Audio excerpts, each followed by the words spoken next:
Special recognition to the two-handed musician over there.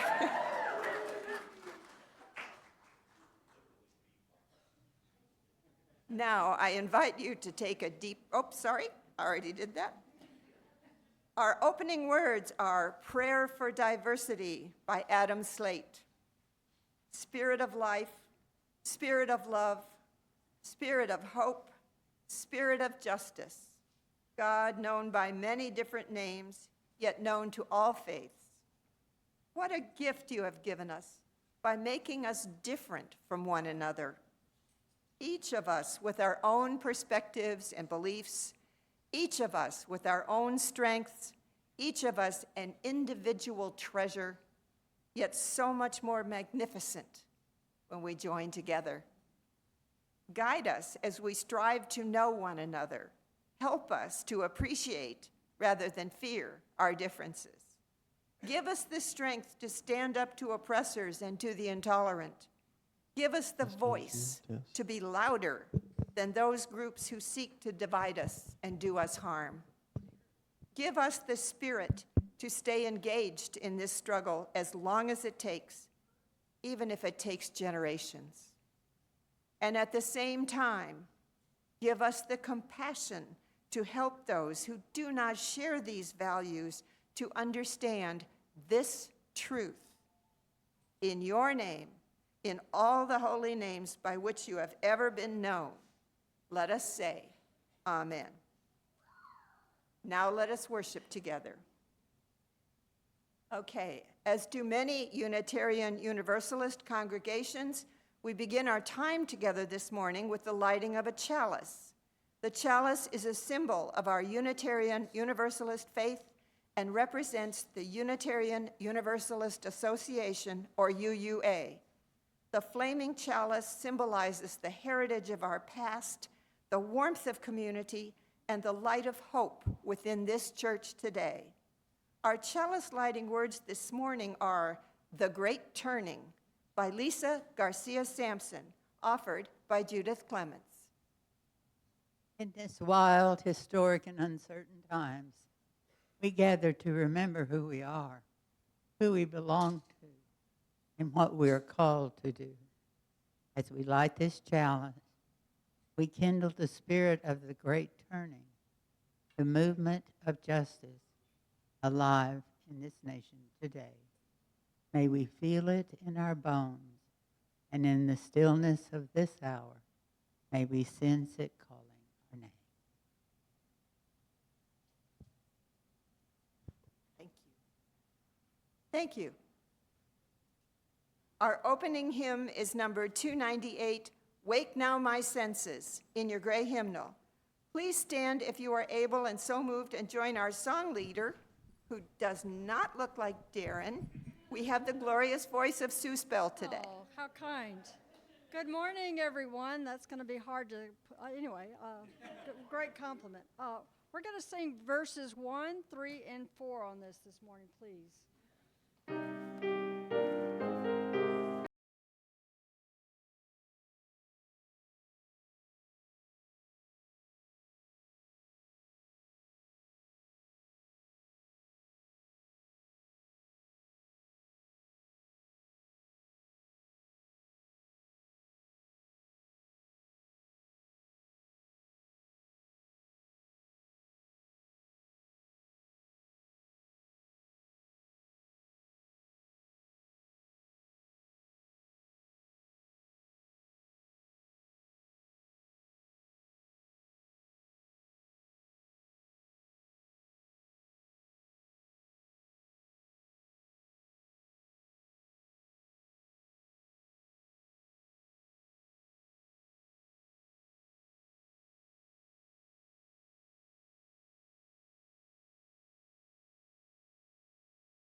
people with us today. So exciting. I can't sing. That was my, yeah. That was my fun vibrato. Yeah.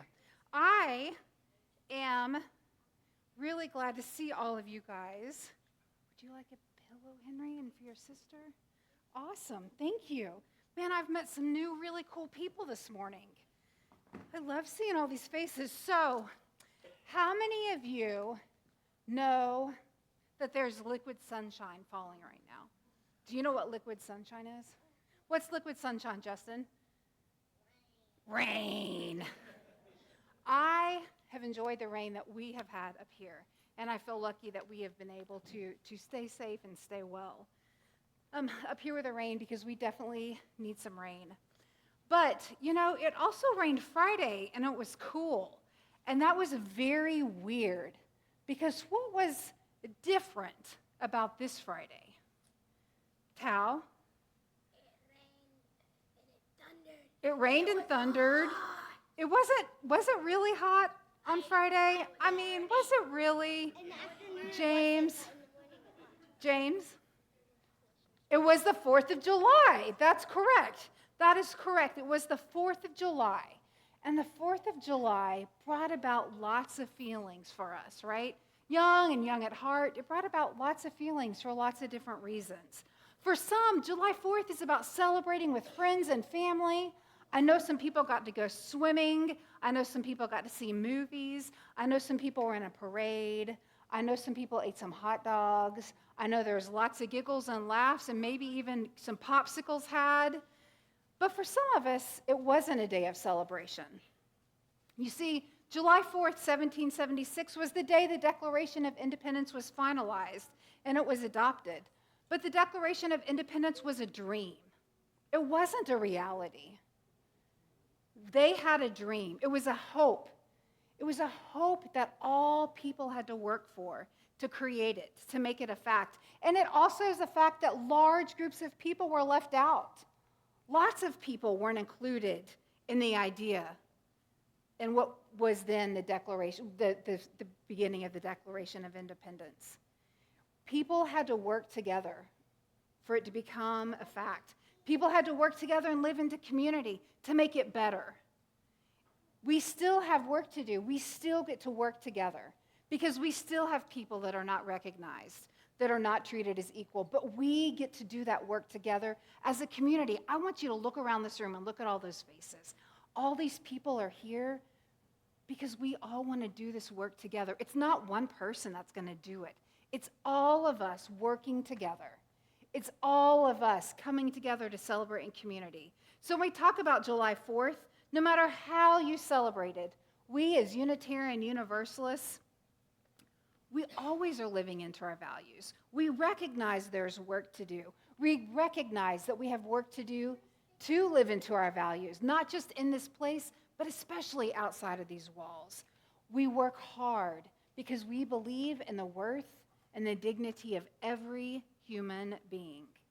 So today, as your weekend finishes and you're enjoying the liquid sunshine up here, I hope you will recognize that there's lots of people here in this space that want you to feel safe, that want you to know you're loved, that want you to know you're included, and that we together want to do the work to make that same reality outside of these walls for all of you to feel safe and loved in everything you do. We as a community care and love for you and for each other. And as we continue to celebrate July, I hope you know that you are always welcome. May you guys all have a great week. May you know you're loved. May you be well. And may you give lots of extra high fives today. Thank you, friends. Thanks, Bob.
Good morning. I'm John Fisher, one of the Pastoral Care Team Associates.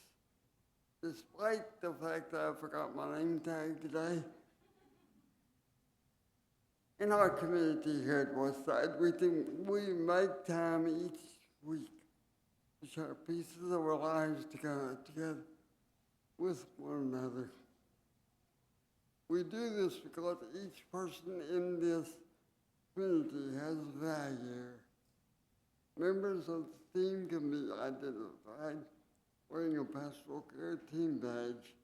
Please submit your joys and concerns to the team by completing one of these orange forms at the welcome desk or emailing us at pastoralcarewestsideedu.org or contacting any member of the team. The other current members of our team are Carol Caverill, Barbara Clotty, Barbara Garland, Lisa Franey, Jane Hardwick, and Debbie Rake.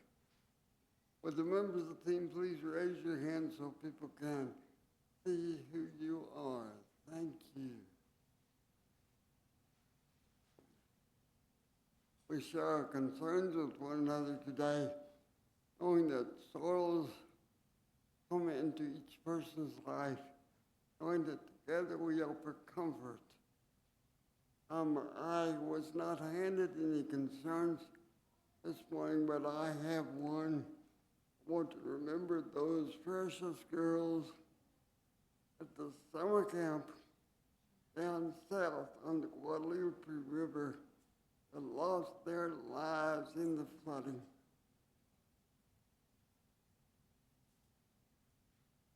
We also share our joys with one another, knowing too that, pardon me, that joy comes into all our lives, knowing that together our voices can rise in a chorus of celebration. And again, let's see, stand or raise your hand, but this is in the name of Glenda Hood. Glenda had a good week at rehab and is welcoming afternoon visitors. She's in room 202 at Texas Health Rehab on Alabama Avenue. And the really good news is that she should be going home on Thursday.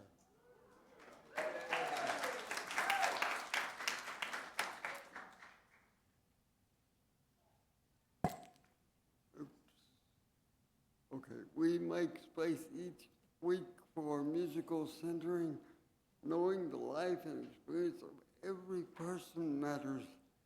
And together our lights shine brighter. And please join in our centering song, number 396, the Great Hymnal, I Know This Rose Will Open.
We just got another, it's a joy. It's from Westsiders' inaugural trail group outing is tonight. That's why we're interrupting to read this. It's kind of time sensitive. at 7 o'clock. They will meet at Oakmont Trinity Trailhead for a 1-hour walk on a paved trailway. There is a bathroom at the halfway point. Talk to Jana or Roxanne after service for more info, or simply arrive at the trailhead around 6:45. You may have heard the whispers. That's, okay, all right, good. Then I'm done. All right, thank you.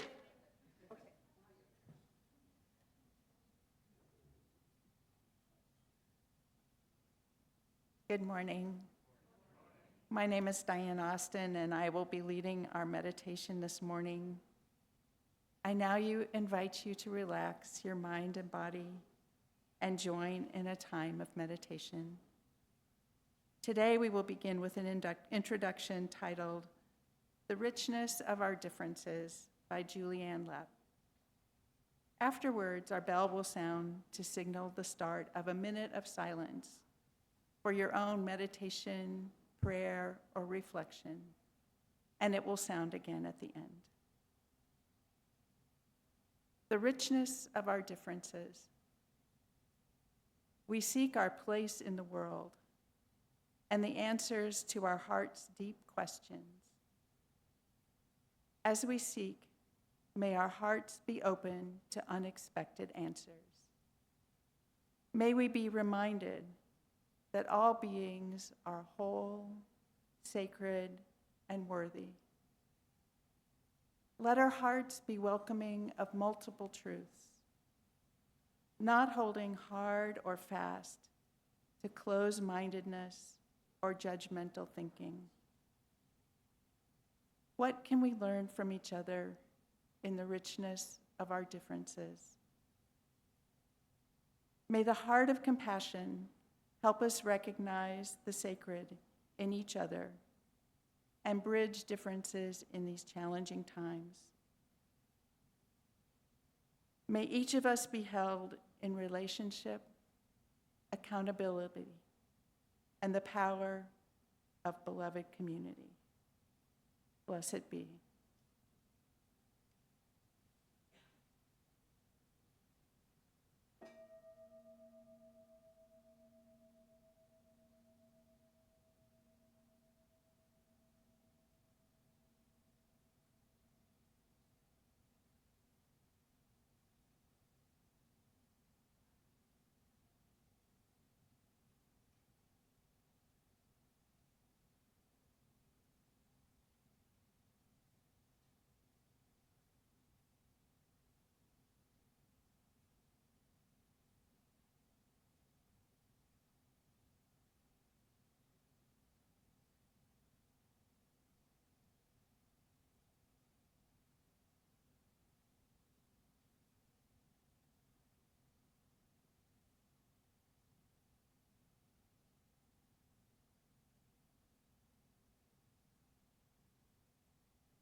May we be good company to one another in our questions and our journey. May it be so, blessed be, and amen.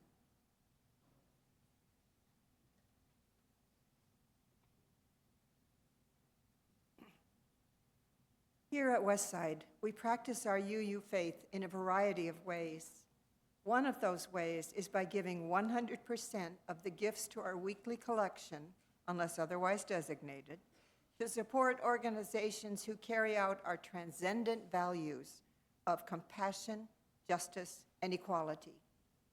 Westside's plate offering for July is Help Center for LGBTQ+ health and wellness. Since 1994, Help Center has offered Tarrant County residents community-based health and education services dedicated to preventing HIV/AIDS and other STDs. It offers innovative, comprehensive, and accessible programs, including free testing, free condoms, and all-inclusive PrEP services, the best tool available to take control of your HIV status, insured or not.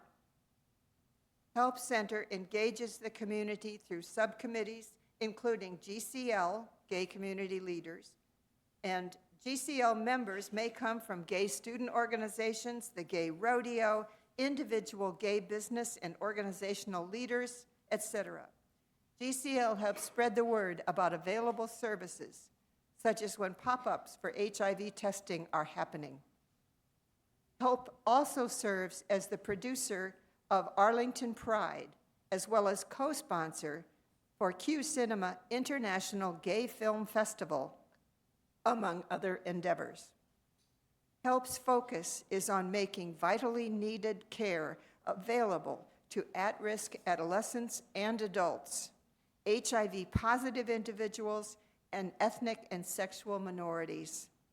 Just recently, it put forth a statement on the SCOTUS ruling, which bans gender-affirming health care for minors in 27 states, including Texas. From the statement, CEO DJ Johannesson writes, "This ruling is not just wrong, it is cruel, it is hypocritical, and it is dangerous. It sends a chilling message to transgender youth and their families that their rights are conditional, their dignity negotiable, and their lives expendable." Please give generously as you can to this very needed resource of care and representation in Tarrant County. If you are giving toward your stewardship pledge in cash, please use the envelopes at the bottom of the bowl as it is passed. Now let us enjoy this musical offering, America, by Paul Simon and Art Garfunkel, performed by Yuki. And I thought I Darren. would drop in to help. Sorry, first I've heard of it. Okay.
Yeah, we're real glad you dropped in, Darren.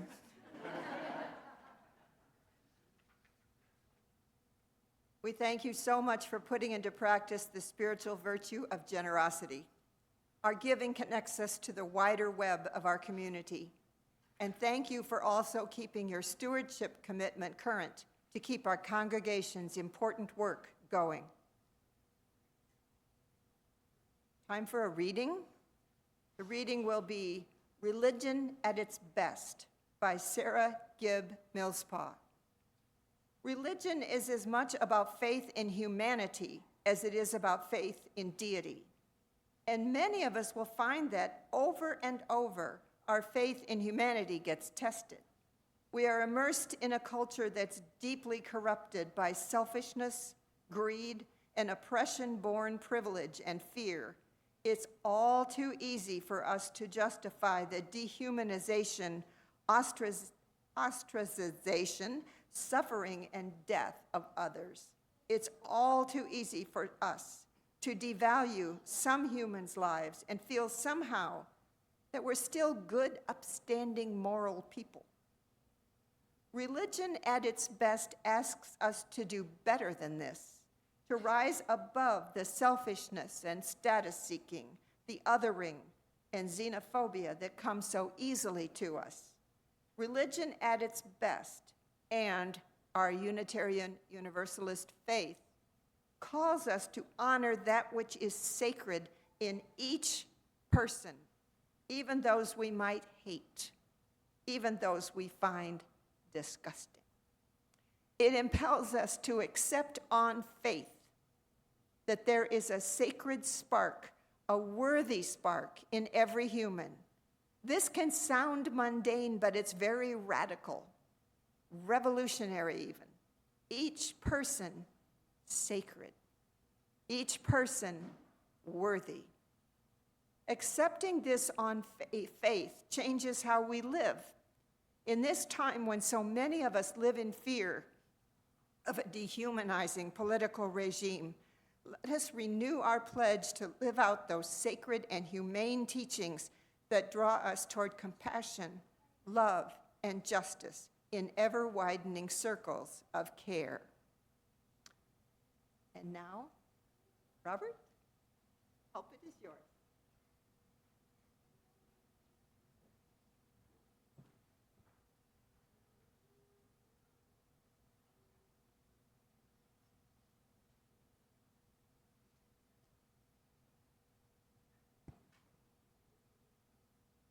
First, I want to say thank you for this opportunity to share with you today.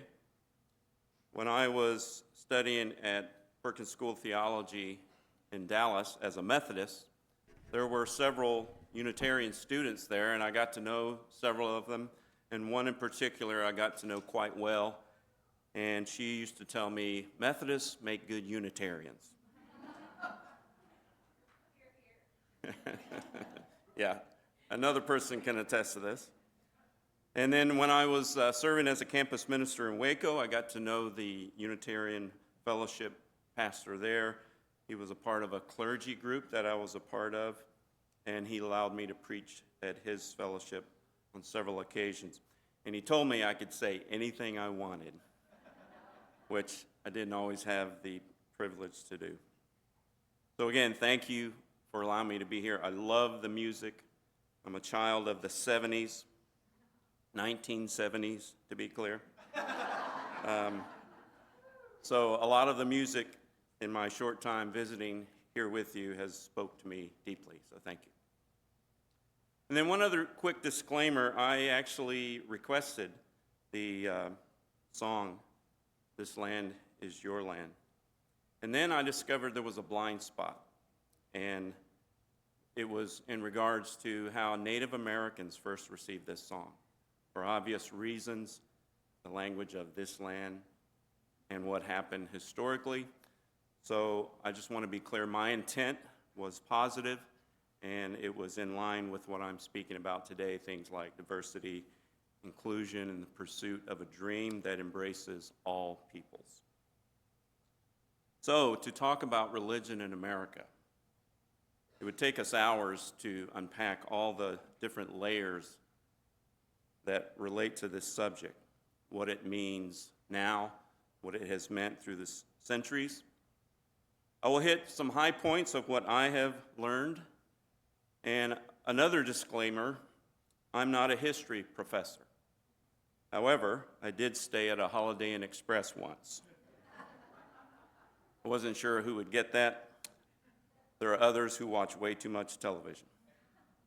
I do, however, consider myself a student of history, and I love to read stories that reveal where we came from and how it can and should inform us of where we're going. So where do we begin? Well, we know that the colonial experiment that evolved in America happened for several reasons. One was to escape persecution and oppression in countries where religion and government were intertwined. For example, the Church of England was definitely one of those examples, the Anglican Church. The Church of England didn't allow a lot of wiggle room for other religious expressions. Some of you might know the famous allegorical writing about the Christian life, The Pilgrim's Progress, written by John Bunyan, who was a Baptist. Bunyan began writing this book in the late 1600s while he was in prison. What was the charge? Preaching without a license. That's a biggie. At least it was then. Not only was he preaching without a license, he was also holding religious services outside the realm of the Church of England. So as a Baptist, he was basically illegal at that time in England. Maybe why Baptists historically have been known as dissenters, or Baptists and others during that period were called separatists.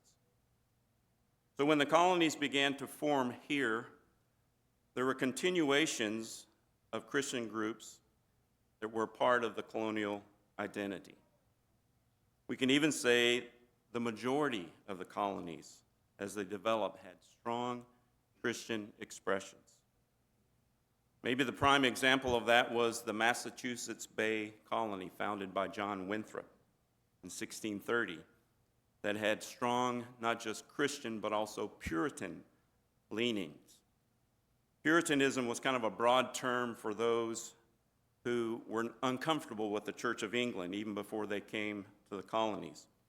They sought a more pure adherence to the Christian faith, and also in opposition to Catholicism.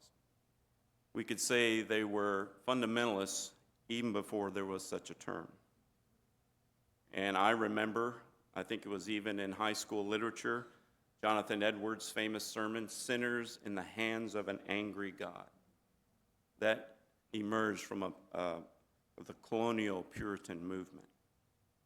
But Christianity wasn't the only religious expression in the colonies.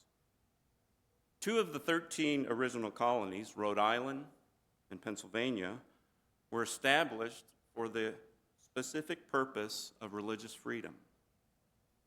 In Rhode Island, a guy named Roger Williams, who had departed from his Puritan roots and became a Baptist, he was also expelled from the Massachusetts Bay Colony. And by the way, Massachusetts Bay Colony was one of several colonies who were pushing for a state religion in the Americas, which probably wasn't a good idea. Williams founded a colony with the purpose of, quote, "shelter for persons distressed of conscience," end quote. He founded this colony where religion would not be ruled or regulated by the state. And there are accounts of Jews living in Rhode Island during that period in the early years, with the first synagogue being built in 1763 in Rhode Island. Also in the Pennsylvania colony, founded by the Quaker William Penn. He founded what would become the state of Pennsylvania. His intent was a new tolerant colony that attracted not only Anglicans, but a variety of other Christian faiths, like German Protestants, Lutherans, and even some Catholics. So this movement of religious liberty extended to other faiths other than Christianity. Throughout the colonies, as early as the 1500s, we saw Jewish communities develop. By the late 1700s, there are records of Moors, that is Muslims, as they were known then, living in South Carolina, many of whom fled from the Iberian Peninsula when Christianity regained control of that region. Other Muslims came as a result of the centuries of African slave trade. And on this subject, there's a good book that a friend of mine shared with me several years ago by Denise Spellberg. It's entitled Thomas Jefferson's Quran, Islam and the Founders. I was reminded that most of us, if not all of us, we were never taught about Jewish or Muslim communities in the colonies, primarily because, for the most part, they were ignored and they were the minority. And as some of you might know, the Unitarian faith was present during the period as well, as the bulletin insert alluded to. The first official acceptance of Unitarian faith was a congregation in Boston, King's Chapel, led by James Freeman. This was in 1782, and 3 years later, a revised prayer book was introduced into Unitarian liturgy. These are just a couple of examples that our founders were not exclusively Christian, but were represented by a vast diversity of faiths. So when we hear, primarily from the Christian right, things like America was founded as a Christian nation, I think nothing could be farther from the truth. Not just because there were these other religions present, but also because the founding fathers and mothers themselves were not all Christian. Certainly not the Judeo-fundamentalist Christians that they are trying to make this connection with. Many of us might be familiar with Ben Franklin, Thomas Paine, and Thomas Jefferson. They were deists, not modern-day fundamentalist Christians. Thomas Jefferson took the Bible and been called a cut-and-paste version of the Bible, cutting out the parts he didn't like and making a little pamphlet of the parts that he wanted to keep. Not altogether bad, but, Thomas Jefferson did that. Not accepted in the vernacular of fundamentalist Christians today. Deists were basically people who believed in a supreme being, a creator, but not so much a personal God that was involved in the intricate details of daily life. The metaphor that might be used is God is a clockmaker, winds it up and then just lets it run its course. Many say that the founding principles of our nation were rooted in Christian teaching, and even go so far as to say our laws are based on the Ten Commandments. We in Texas know this too well. In reality, many of the founding principles that helped grow our nation in our original documents come from other sources, if they can be said to come from the Ten Commandments. For example, the structure of English government, also the social philosopher John Locke. We could also take a deep dive into the French philosopher Montesquieu, who many believe gave us the idea of executive, legislative, judicial branches of government. Sound familiar? Well, it should, and we need to reteach it because there are a lot of people today in high places who, despite having kings and queens, England also had governors, local assemblies, and even, on some levels, a level of local autonomy. And from John Locke's social contract theory, the early leaders knew about his teachings. His social contract theory taught things like government exists only by the consent of the people for the purpose of protecting basic rights, and to promote the common good of society. I mentioned earlier religious liberty.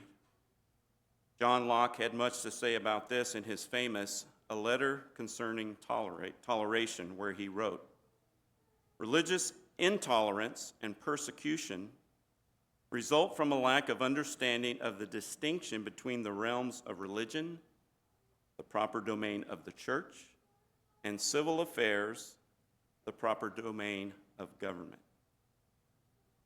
The government should not encroach upon religious liberty, just as religious leaders and believers should not seek to use power of the state to resolve spiritual disagreements," end quote. There was also an early Baptist named John Leland who met with James Madison on several occasions and wrote letters to Thomas Jefferson, urging them and others to maintain liberty and freedom of conscience when it came to religion. Baptists, because of their history, they were already champions of religious liberty, the autonomy of local church, and separation of church and state. While the U.S. Constitution does not mention explicitly church-state separation, in 1802, Thomas Jefferson wrote to the Danbury Baptist Association in Connecticut and New York, where Leland had once served, and Jefferson said this, "I contemplate with sovereign reverence that act of the whole American people which declare that their legislature should not make no law respecting an establishment of religion or prohibiting the free exercise thereof, thus building a wall of eternal separation between church and state." That's Jefferson. And of course, we might recognize that language, make no law respecting the establishment of religion or prohibiting the free exercise thereof, straight out of the First Amendment in the Bill of Rights. Now, a little about our current context. We're all aware of this movement known as Christian nationalism. In broad terms, it goes something like this: a form of religious nationalism that focuses on promoting the Christian views of its followers in order to achieve prominence or dominance in political, cultural, and social life. That sounds very familiar to me of what's going on right now. In specific terms, and in our context here in the U.S., Christian nationalism is heavily financed by fundamentalists who have a clear agenda of domination in the guise of Christian faith. In my opinion, and I'm certainly not alone in this, they give a very distorted view of our religious history. They cite any of the founding leaders who used any trace of God language and make that huge leap, claiming that they're therefore Christian. Jefferson himself once said that God nor Jesus are explicitly mentioned in either the Declaration of Independence or the Constitution. Christian nationalism ignores religious diversity that made our nation what it was. And one of the things that made the colonial experience great was that they embraced, for the most part, people from many religions. It's been said that immigrants literally built and continue to build our nation. And we know that these immigrants, then and now, brought their religion with them and contributed to the diverse landscape of beliefs in the early years and even now. Making claims that the Ten Commandments were part of the legal foundations is not only ignorant, but I think it's dangerous. What we're seeing from our local school districts to state legislatures all the way to Washington is an attempt to establish domination in the name of religion. Suffice it to say, we have a lot of work to do. I believe that we can and should get involved in local levels, grassroots levels, to bring about change. And I know this church is already involved in things like this. We can vote Go to PTA meetings. Elect responsible school board members. I live in Arlington, and this past spring, I was able to vote for a board member who opposed the voucher system. Thankfully, he won, but in a matter of days, we lost, at least for now. We can begin dialogue, protest, march, write and call our legislators. Get involved, organize, and the list goes on and on and on. We hear a lot about the attacks on DEI. Seems to me that DEI didn't emerge in the last couple of decades from rogue liberal Democrats, whatever that means. It seems to me that DEI has been a part of our nation from the very beginning. Diversity, religious diversity, cultural diversity, language diversity. They've been a part of our nation from the beginning. Equity, equal treatment, fairness for all people, regardless of their background or their faith. Inclusion, embracing our differences and growing and learning from each other so that we can be stronger together. I hope that some of this was helpful. And again, there is so much other information out there. I would encourage you to look stuff up, read. Just a caveat, all AI is not true. But we need to get the word out there that there are alternative narratives that are important to hear. So thank you again for this opportunity to be here. And I'll close briefly with a quote from Dorothy Day. No one has a right to sit down and feel hopeless. There's too much work to do. Salam alaikum, namaste, shalom, and peace to us all. Amen.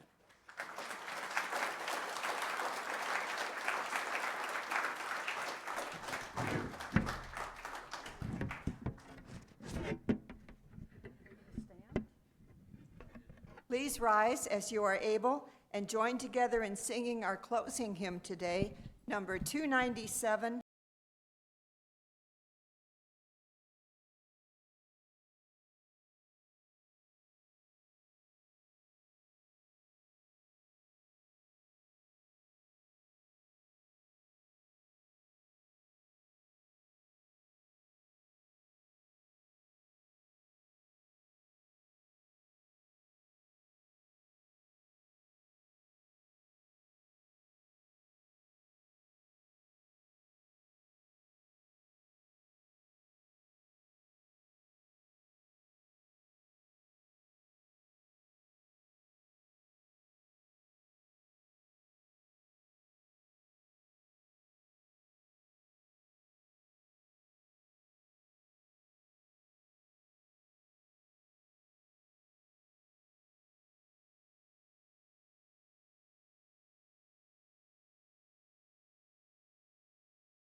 You can be seated for our closing words.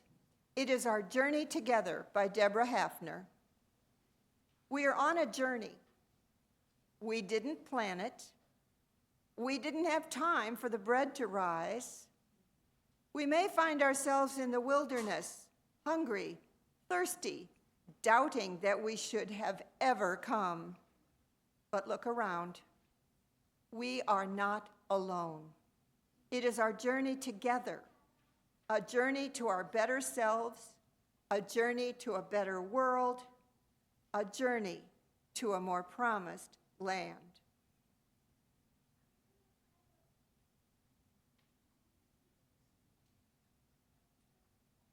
The chalice is now extinguished, but its light lives on in the minds and hearts and souls of each one of you.